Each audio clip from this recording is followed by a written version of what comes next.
சாப்பிடுங்க அப்படின்னு சொல்லி சாப்பிடுங்க, நான் வேட்டைக்கு போறேன்னு சொல்லி ஒரு ஆர்னிமான காரணத்துக்கு வேட்டைக்கு போயிட்டாரு. வேட்டைக்கு போற நேரத்துல அண்ணன் மண்டாட்டி சரியான பணிவிட 7 மக்களுக்கும் சரியான பணிவிட.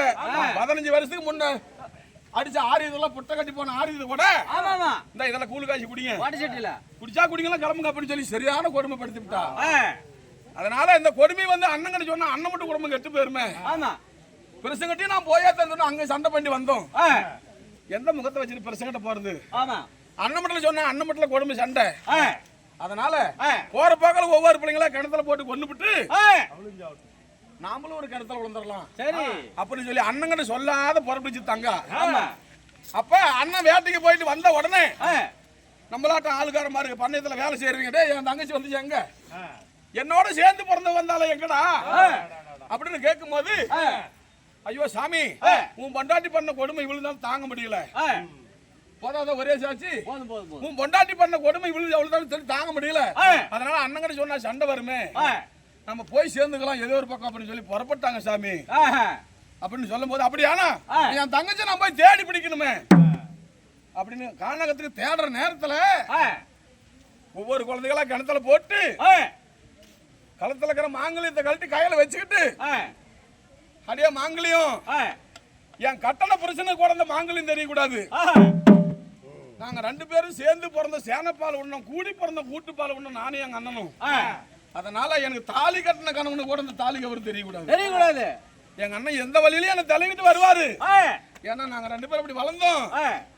அதனால என் கழுத்துல இருக்கிற மாங்கல்யத்தை கழட்டி இந்த கல்லு மேல வச்சுட்டு நான் கிணத்துல விழுந்து சாப்பிடுறேன், எங்க அண்ணனுக்கு மட்டும் தான் தாலி கவர் தெரியணும், வேற யாருக்கும் தெரியக்கூடாது அப்படின்னு சொல்லிட்டு ஒரு பால் அடிஞ்ச மொட்டை கிணத்துக்கிட்ட போய் நின்று களத்துல இருக்கிற தாலியை கழட்டி மொட்டை அந்த உருண்டை கல்லு மேல வச்சுட்டு எட்டனது கிணத்துல குதிச்சு விட்டா. அப்ப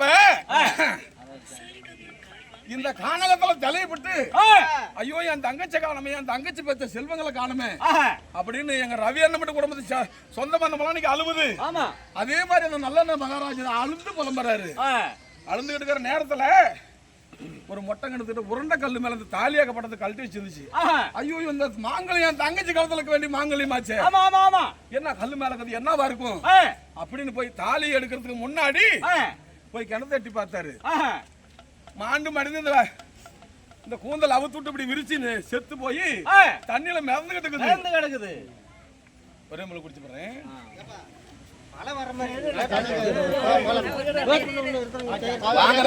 முக்கியம் இல்ல, வாங்குற காசு உழைக்கணும். அப்படி உழைக்கிற அப்படி இருக்கிற நேரத்துல அந்த தங்கச்சி தண்ணியில மாண்டு மடிந்து மயத்து பிடிச்சு போட்டு நேரத்துல அப்ப கிணத்துல குதிச்சு அந்த தங்கச்சி தூக்கி மடி மேல போட்டு, அடியே தங்க கண்ணே தங்க, அடியங்களை கண்ணே தங்க, சேர்ந்து பிறந்த சேனப்பால் உண்ணும், கூடி பிறந்த கூட்டு பால் உண்ணுமே, சாகவா இங்க வந்த சண்டால சீமைக்கு அப்படின்னு அந்த மடி மேல தூக்கி போட்டுக்கிட்டு, அந்த தங்கச்சி எவ்வளவு ஒரு செல்வாக்கு சேமரமா நான் வளர்த்திருப்பேன், என் தங்கச்சிக்கு இந்த கதியா, இந்த தங்கச்சி களத்துல இருக்கிற மாங்கல்யம் களத்துல ஏறும்போது எவ்வளவு செல்வாக்கோட களத்துல ஏறுனுச்சு, இன்னைக்கு அனாமத்தா அனாதையா மொட்டை கல்லு மேல கிடக்குது, என் தங்கச்சிக்கு இந்த கதியா அப்படின்னு சொல்லி இந்த நல்ல மகாராஜை தூக்கி மடி மேல போட்டுக்கிட்டு அழுந்து பரம்பராரு. அந்த கடத்துல ஊதணும்.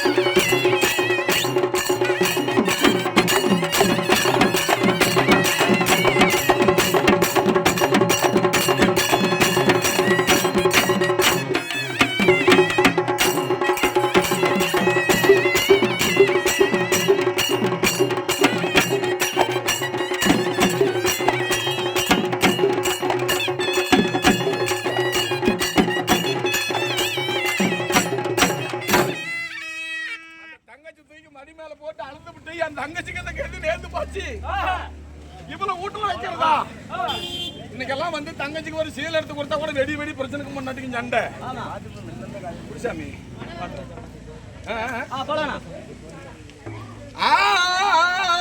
முறையில மூணான மைய கண்ட மொசிலோடி வெளிமான கடிக்கவே கண்டேன் தாரையில் செந்தாமரை பூக்கவே கண்டேன் தருமறு நிலையோடு நிக்கவே கண்டேன் எங்க ரவியனுடைய சமந்தி ஆகிய கோயில்தான் ஒரு காஜானம் கொடுத்து மறுகாஜான மலையா வளர்ந்து அந்த திருப்பதி ஏழுமலை சன்னதி வளர்ந்து எங்க கோயில் குடும்பம்